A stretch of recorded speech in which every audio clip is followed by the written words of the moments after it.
What's up, everybody? Welcome to the show. Yet another episode of Crushing Fantasy Football. I am Bryce Lockridge, your host of the show. All right, guys. Today, I'm going to continue doing my player comps. I've been having a blast doing these, and the reason is because I know that these videos are helpful because we have the draft coming up, and all these players that I'm comparing are so close in ADP that it's just an incredibly difficult decision on which player to take over the other. So I am going to get right into A.J. Brown versus Garrett Wilson. But first, I have a quick announcement.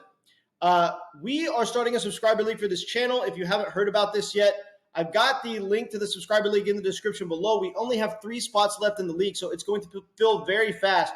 So hop in the subscriber league while you can. We're drafting on Wednesday night, the 4th, one night before the season, all right? Pretty much 24 hours before kickoff, we'll be drafting our last and final fantasy football team, and I want you guys to get in on the action. So hit the link in the description below and join the subscriber league. Have a fun time with us this season.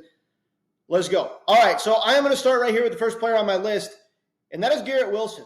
Now, this is a guy who I love because, well, he's an incredible talent, right? He now has Aaron Rodgers throwing him the ball. If you look at all of the efficiency metrics last season, they were terrible. So I'm not going to sit here and bore you with a lot of Garrett Wilson's statistics from last season because, well, first of all, it's this season anyway. That was last year. And second of all, they just don't paint him in a very good light. The only metrics that look good for Garrett Wilson were the opportunity metrics. He had 168 targets, a 30.1% team target share, and a 42.7% air yard share, which was third in the NFL. When you have extreme talent and you have the third highest air yard share in the NFL, you're almost always going to explode in fantasy. It's actually an anomaly that he didn't have a great season given the talent and given the air yard share combination, but he had such terrible quarterback play all season that they just weren't able to connect. Now you add Aaron Rodgers. So imagine this. Garrett Wilson gets a 42% air yard share this season, which very well could happen even with the addition of Malachi Corley and Mike Williams. He could still get that much of an air yard share because he's just that good of a player. They're going to be feeding this dude. So imagine a 42% air yard share and going from Zach Wilson to Aaron Rodgers, right? He was putting up, okay numbers last year just because of the talent and opportunity metrics alone.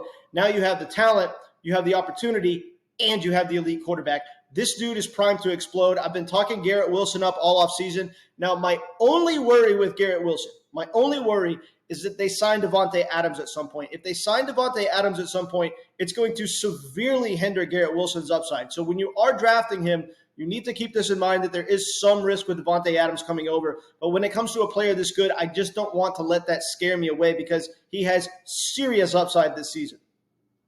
So I am going to go on to the next player on my list, and that is A.J. Brown. Now, he had the exact same target share as Garrett Wilson last year, 30.1%, a massive target share in his offense. This dude had 106 receptions, 1,456 receiving yards. This dude just went absolutely ballistic. He had a stretch of games where he had like 625 receiving yard games in a row. This dude was looking like he could be the wide receiver 1 at a certain point. And this dude goes so high in fantasy drafts for a reason because he's a dominant alpha wide receiver, right? This dude is so freaking hard to cover in man coverage. If you look at him last year, he had the highest target rate against man coverage in the entire NFL at 35.3%. That's because they love throwing this dude the ball in one-on-one situations because of his contested catch abilities, because of his ability to just dominate from an athletic and physicality standpoint.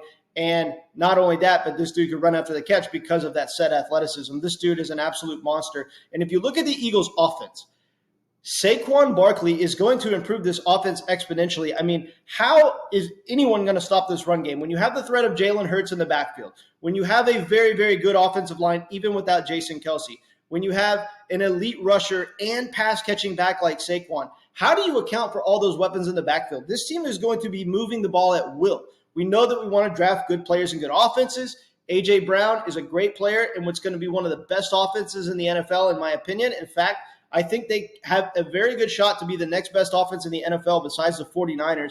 And I even think they have an outside shot to be the best offense in the NFL. The ceiling for this offense is so tremendously high, and the talent for A.J. Brown is tremendously high. And we know that, look, 30% target share last season, right? This dude's opportunity metrics are through the roof. When you combine talent, an opportunity, and a good quarterback throwing you the ball, well, that's almost always a recipe for success. So outside of an injury, I don't see any way that A.J. Brown really could bust.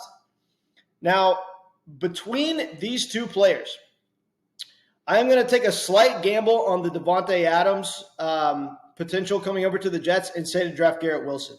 Now, the reason I say this is because I think he has the upside to be a top 3 wide receiver overall. I don't think that A.J. Brown has that upside because of Devontae Smith. Garrett Wilson is the clear wide receiver 1 in his offense, whereas A.J. Brown is the 1A to Devontae Smith's 1B. And as good as that offense is going to be, I am favoring Garrett Wilson, and I think he's going to finish ahead of A.J. Brown as far as a fantasy standpoint this season. So if I'm on the clock and I'm looking at both players, I'm taking Garrett Wilson because the upside to me is just so freaking high. But keep in mind, there is some threat for, Davante Adams to come over to the team, but there's always risk in fantasy. So, I'm going for the ceiling. I'm going for the upside.